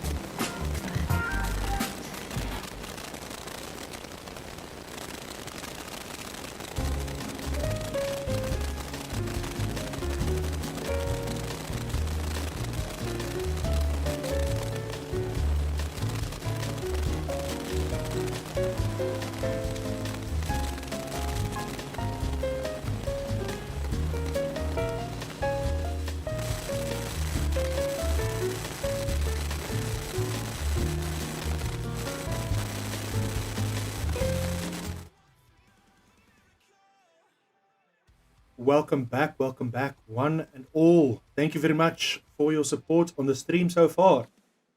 For those of you who are wondering, what the fuck, LMJ? I don't know what LMJ stands for, but I'm assuming it means Lach my Jaks. That was a little advert brought to you by the one and only Emmanuel Sensual Sexting Services. Thank you very much for sponsoring the channel, Emmanuel. Don't forget to call 0869 69 69 62 to get all of your sensual sexting desires met. Real talk though, thank you very much for everyone watching the stream so far and remaining in the chat, gooiing the goeie gees and the good vibes. I just quickly had to have a quick bite to eat. I'm not finished yet, but I didn't want to keep you guys waiting too long. So we are back. Yeah, I think we'll cup one quick more fire break there. And then afterwards, we will hopefully be able to jump in. Yusri says, or Kusanagi says, where the fuck did you guys get the time to do this? Well, to be quite fair, I got my cool sponsorship deal with Emmanuel Sensual Sexting Services many fucking years ago, when I started my own sensual sexting services back in the day, while I was still a young tyke, luckily over 18. Now, all jokes aside, I actually made that advert way back while I was still studying for film and cinema. So, of course, when I talk about my... let me just get back to this scene. When I talk about my experience with cinema and film, I'm not just pulling things out of my ass, although I do quite pull a lot of things just directly from there, except like especially my tapeworm. But yeah, no, I actually I have a lot of knowledge about that. These I made a short film for my project. I also have a short film for my project, but I will probably not show that on the stream because it's supposed to be a horror movie. But it's like you said, most modern horror movies are comedies, and it looks like a comedy. Maybe one day we'll do a watch party for that. But yeah, you can find it on my YouTube channel. For those of you watching on YouTube, it is there, so not difficult to find. That is a late night ETV special, yeah. That's the truth, my friend. That's the truth. That's one of those things you'll put on like Action X, channel 106, starting from 11. You get softies, and then you go all the way up until 2 a.m. If you're lucky, at midnight exactly. Usually there's like a slow scene on the things, because they usually start off slow. But if you go to Fashion TV 179, then you will find that Fashion TV has some interesting things called Haute Couture or Haute Couture. Let me not divulge all the secrets. Luckily, DSTV doesn't do any of those things anymore. But that's why we have the worldwide internet. And the internet is everywhere in South Africa at the moment. So that's one thing to take into consideration. Yeah, so I just want to check. Give me a sec. Just want to make sure everyone that is here is alive. We still have the beautiful Mr. Mo checking out. I don't know if he's actively checking. He might just be lurking, but that's okay. I don't mind if you just want to look or put me on in the background.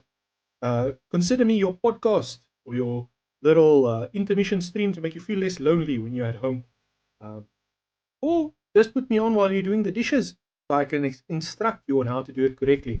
Remember, don't pour too much of that sunlight liquid. If you throw in too much, you will have soapy dishes. And soapy dishes are not good dishes. They just need to be clean. They don't need to be soapy. Because that will cause some weird fucking botulism or something. And then you will turn into a body horror. Yeah, so that is my cock talking. I would say not limit, but that's the capacity I have for now. Because I need to figure out how to get the alerts to play for other things. Because now we've established the alerts work. Thank fucking goodness, boys. Well done. Knap gedaan. Right.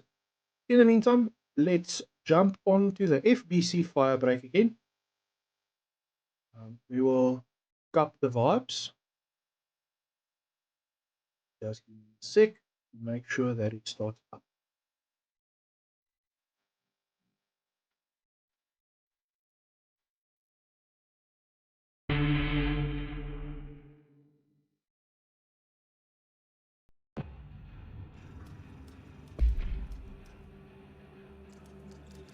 We are in it to win it. Hopefully we won't face another network issue, but luckily we were able to load into the previous game and clear it out and win it up. So let's select the job. Clear frequency shift clearance 1 to unlock.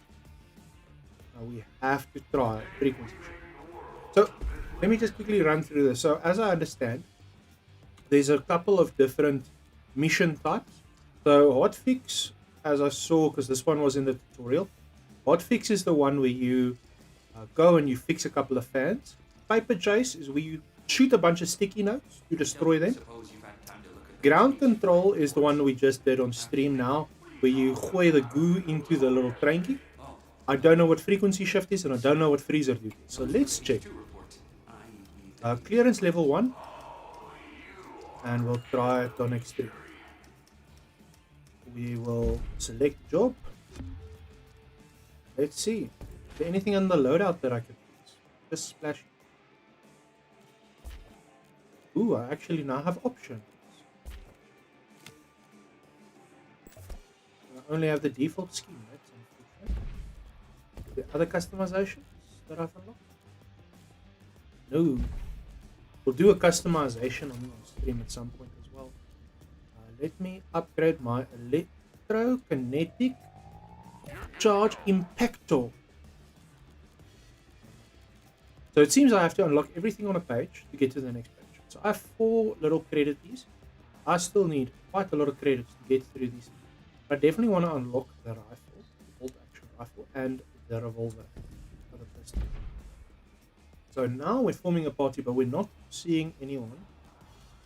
Let's go with a quick. We'll just do a quick play. We'll do it on extreme play. I don't want to wait too long because net now I have to struggle. Ooh, level 8 and another 8. I'm gonna be the youngster in the group. On my way. Right. All part of the job. What the fuck is this? Looks like chappies, like bubblegum. Oh. Prepare exo from turbines. Oh, okay. Well, this bubblegum is definitely not good for the fucking hair and for the.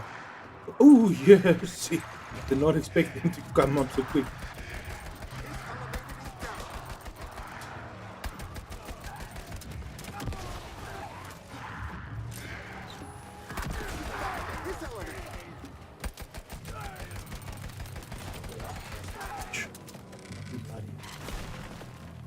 That emitter needs power. Okay. Good. Need to go up here.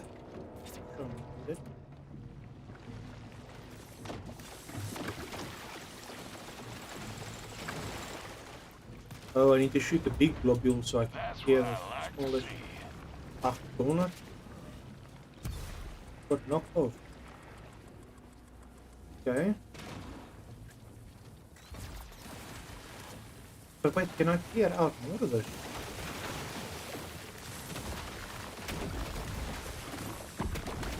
It looks like I can interact with it, but it doesn't look like I can clear all of it. That's unfortunate. Or maybe I can. Maybe I'm just not patient. That's ooh, what is in here? There's definitely something going on. You're gonna see some more fuck now. Feel it in my stomach, I see it in my bones. Ooh, what feels like? That was a reverse. Fix the gamma on it. That was quick. That was a pretty simple little niche. Careful your ping. Taking melee damage to catch fire will cause you to explode. Well, that's not bloody good. Is there a... I can use it to my fucking benefit. What's it?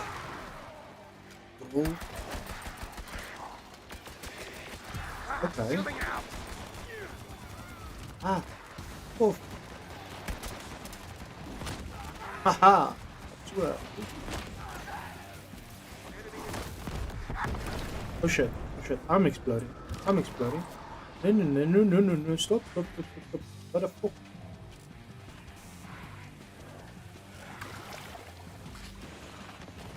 I am almost fucking dead. That is not good. Elevator's coming down. I'm here. Oh, I'm dead. Yep.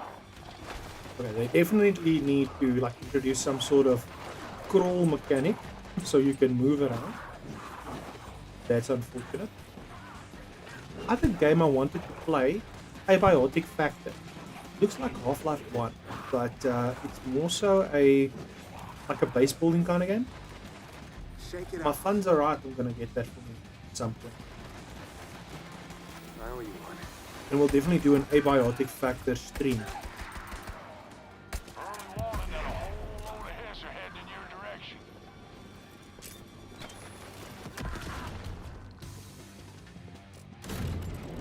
Hold fire! I'm on your Oh, you- side! What the f... Okay, Fewer so faces friendly than I'd fire like to is see, on. but we move forward and take the wins. Okay. Yes, we're level 5.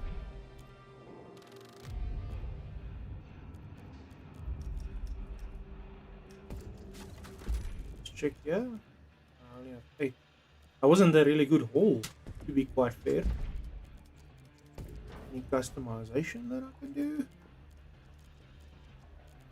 Looks like I'm stuck with what I've got right now. Firebreak needs additional decorative plants. I can ready up at least. Guys are not very nice, but I can definitely try it out. Check it out. Let's check it out.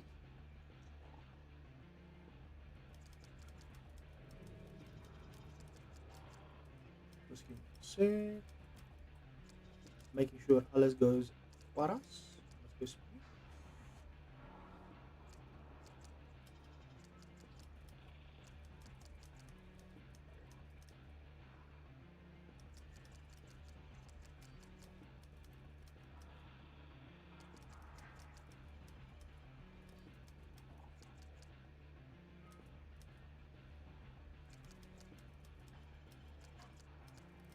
Mr. Kusanagi, you must not forget to let me know when you are ready.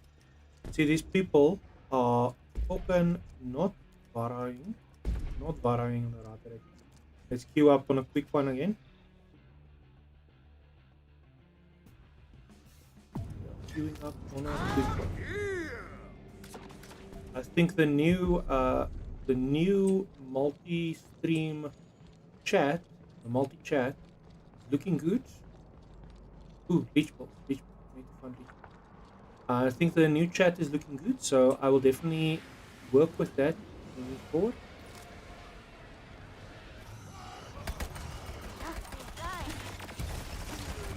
Okay, that was not my smartest move. Why the fuck am I here?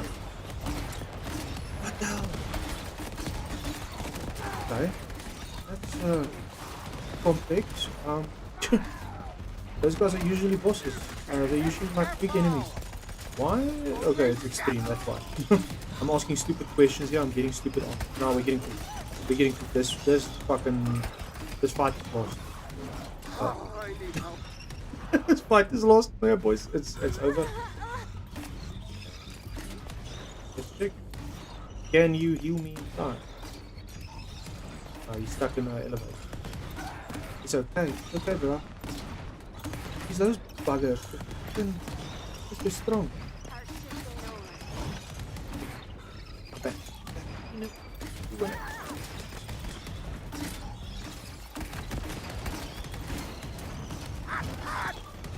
Oh shit. Oh shit. Mia?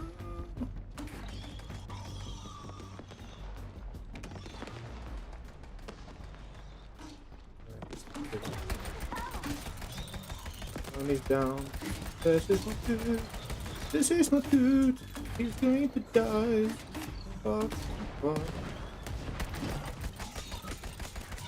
Kill him. Kill him. I'm reviving you, bro. I'm reviving you. Don't you stress. Don't you worry. Don't you fear. I'm happening every fucking year.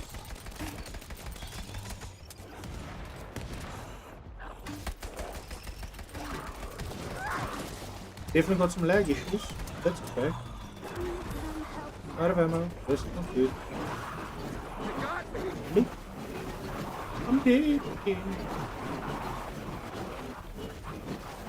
The problem with this game is that it doesn't have a lot going on. Got here as fast as I could. It's like, well, it's got a lot going on. I mean, like, just very basic. There's not many things to do. The game modes are my wrist, you know? So I think what would have to happen with this game to like make it long term, because I don't know why you would pay $700 for a game that only has like 2 or 3, well, I think 5 game modes in total. I think what would have to happen is probably switch here.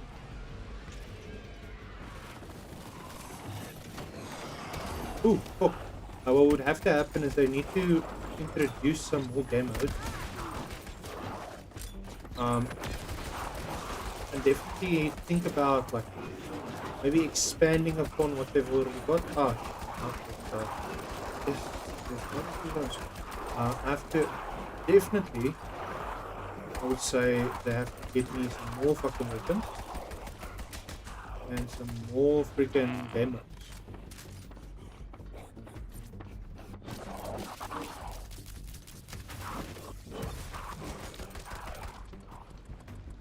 I like the fact that when you have to like Just what I needed. collect ammo, you have to do a little mini game.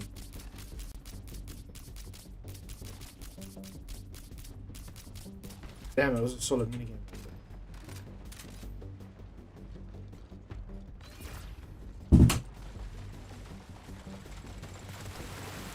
Oh.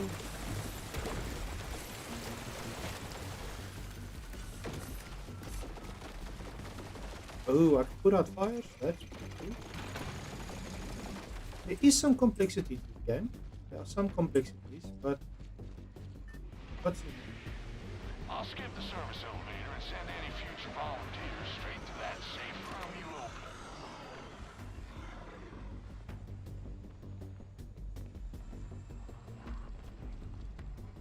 opened. Okay, so it gives you more problems.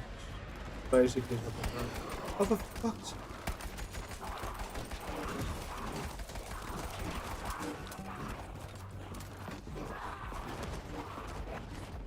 What the fuck is this thing?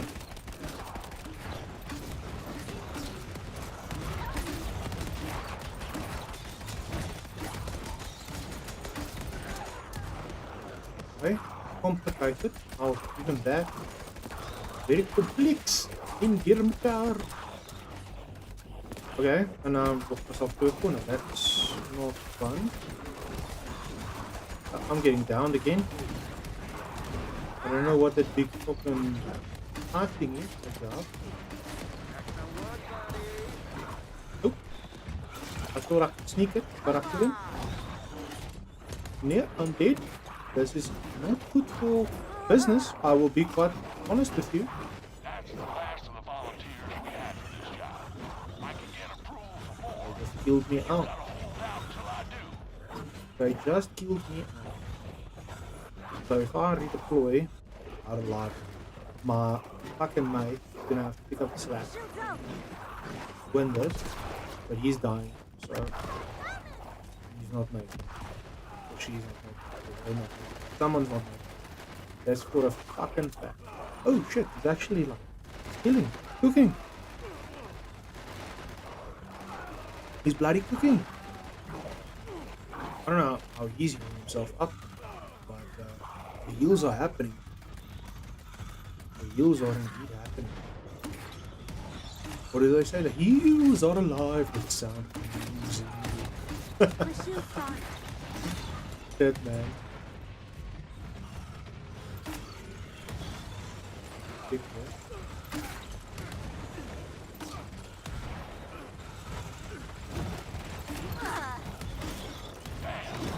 aware, use. Thank you very much for letting me know. I will raid your channel as soon as this mission is finished.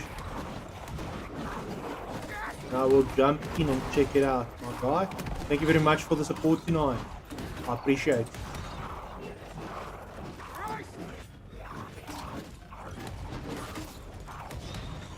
I do appreciate it. Just got a message here from someone saying that I might be Filch from Harry Potter, and I want to say that he must go fuck himself.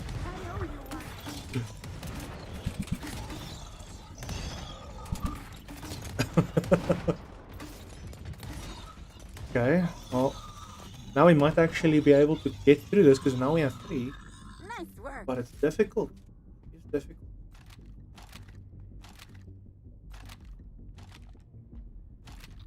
Okay, I actually have a redeploy now. We're out of volunteers. Good thing I decided not to fucking just I'll work on PC. getting some more, but it's going to take time. I need to reconnect with the squad. I think that's the obvious thing. Okay. Here's a little bit of things to do.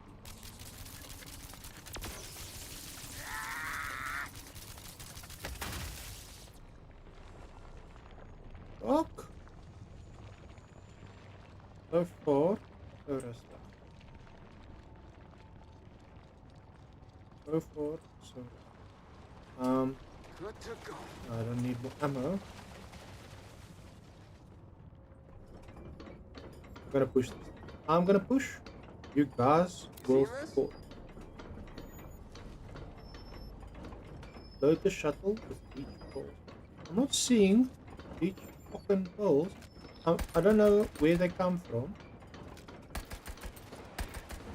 I'm just gonna start shooting. Oh, it does come from there. This is what we're here for.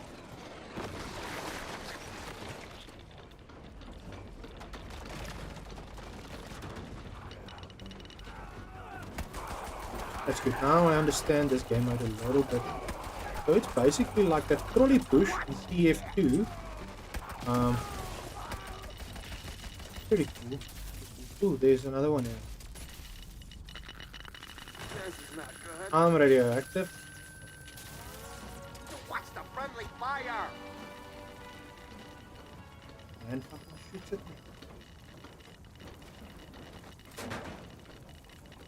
I'm radioactive as fuck. I need to go shower. I need to go get my screen on while I am radioactive like a fucking Imagine Dragons song. Oh, I don't have to go shower anymore. It seems it wipes itself Like your off. progress. Yeah, that's good to know.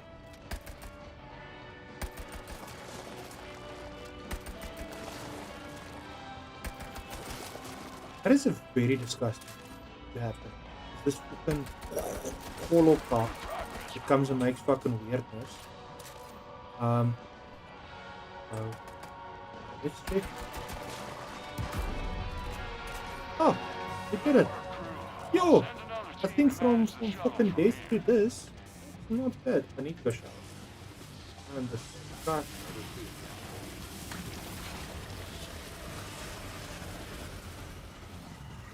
You got company. Give them a warm welcome.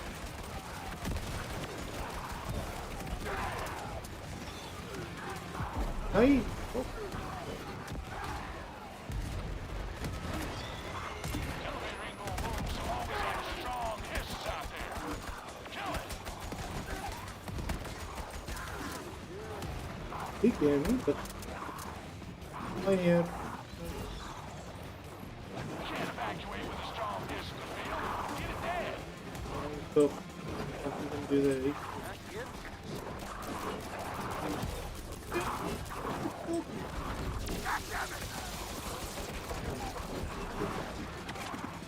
Nope.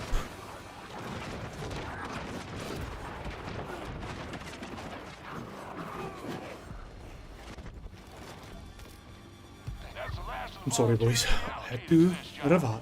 If you can hang on, I'll try to get approval for more.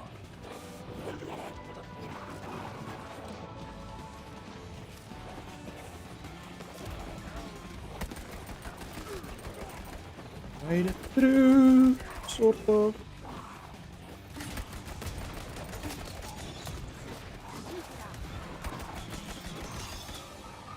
That thing is dead. George Hall, yo moor. Yo moor, George Hall. Killing this fucking feral bastard.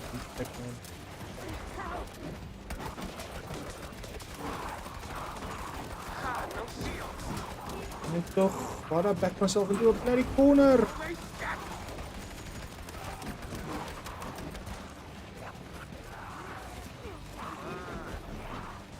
I'm gonna actually lose this one. That's fucking dumb, that's not great. I toch lost it. Okay. Well, it was worth a try. It was worth a try. That's okay. We live and we learn. And with that, unfortunately, on that note, I'm sorry, boys, but I'm going to be saying goodbye and signing off. So thank you very much for everyone watching and for all the beautiful people who were chatting with me. We're jumping in on stream. King Kaden says, it's Filch. Where's the waifus? King Kaden, you just jumped in, my friend. Ah, see, nothing's changed since still losing. Thank you very much, King Kaden, for hopping on the stream, my man. No. I actually was playing FBC Firebreak. So it's like, I don't know, have you played Control before, King Kaden?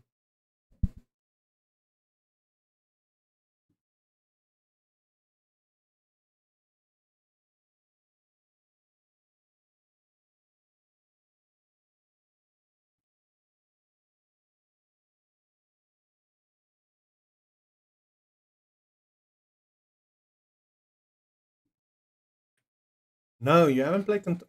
It's on Game Pass, dude. Go install it on Game Pass. It's a fucking good game. It's third person. It's kind of like a mixture between. Well, we had Mitsu earlier in the chat. Is it Mitsu? What's the name? Makisa, saying that it reminds them of Max Payne in some aspects. Some of it probably makes sense, but it's more so it reminds me of like the SCP Foundation. So it's pretty cool. I had a lot of fun playing it a couple of years ago. But yeah, the complete version is on Game Pass, so you can definitely give it a play and a look-see there, and you'll definitely see that it's quite fun to play. But yeah, so I think, well, unfortunately, Mr. Kincaid, you've come in at a very late time in the stream because I'm actually wrapping up. So what we're going to do is we're going to quickly do a raid to Mr. Kusanagi and jump in to support his stream or just show him a little bit of love there and give him some good vibes. All right, but thank you very much, everyone, for jumping in, and we'll be streaming again tomorrow evening at 6 o'clock. And hopefully we can do a little bit of streaming over the weekend. I don't know how that'll work because I'll have to stream from my phone. It'll be more of a in-person, a little bit of a vlog style. So thank you very much, guys. And let's see how this goes. All right, let me just find this person.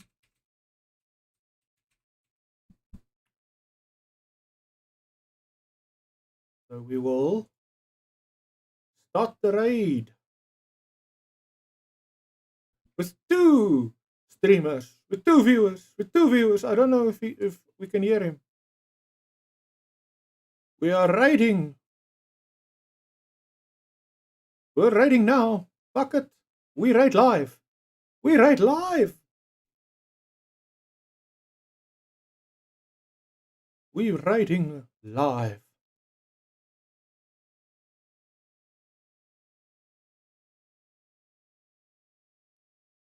Yes, we have raided live, guys. Congratulations and well done.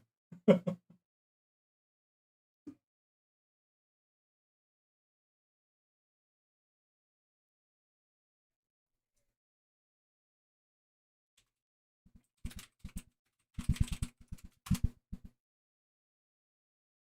right, guys. And with that, we will say sayonara thank you very much, everyone who came to the stream tonight.